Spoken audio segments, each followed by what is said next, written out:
বউ আর তার বাচ্চা দুজনেই এই গ্রামে থাকে।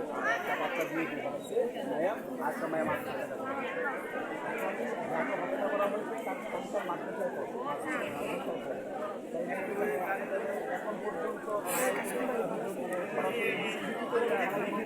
দেওয়া হয় না আসার পরে মেম্বার সাহেবের দিয়ে ফোন দেওয়া হয়েছে। এখন আসছে পুলিশ আশা করছে তদন্ত করতেছে, সিআইডি আসবে তদন্ত করবো। এরপর আপনি আসবেন হত্যার বিষয়ে আপনারা আসলে বা কী বলতে চাচ্ছেন? হত্যা জানা করছে কে বা কারা করছে তদন্ত করে বের করার পরে সর্বোচ্চ শাস্তি প্রদান করার লেগে আমি আপনি সর্বোচ্চ সর্বোচ্চ শাস্তি সর্বোচ্চ সর্বোচ্চ শাস্তি আপনার এই হত্যা যারাই করো প্রত্যেকের আইনের আওতায় আপনার দৃষ্টান্তমূলক সর্বোচ্চ শাস্তি কামনা করি।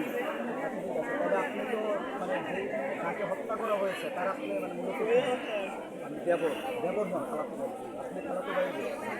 এখন প্রাথমিকভাবে এখন হত্যার পরিকল্পনাকারী বা কে বা কারা হত্যা করেছে তার কোনো আমি ইনসাফ 24-এর দর্শকদের প্রতি বলতে চাচ্ছি, এটি আমি আবারও আপনাদেরকে বলে দিতে চাই, এটি কুমিল্লা হোমনা উপজেলার ঘাড়মোড়া ইউনিয়নের মণিপুর গ্রাম 3 নং ওয়ার্ড। এটি মণিপুর গ্রামে একই পরিবারের 3 জনকে তিনটি রুমে একই পরিবারের 3 জনকে ছুরির আঘাতে হত্যা করা হয়েছে।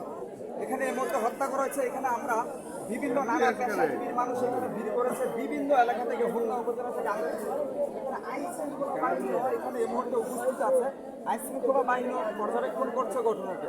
এখানে আমরা বিভিন্ন মতো মহিলা থেকে আমরা যদি এখান থেকে যাওয়ার চেষ্টা করি, শুধু এখান থেকে যাওয়ার চেষ্টা করি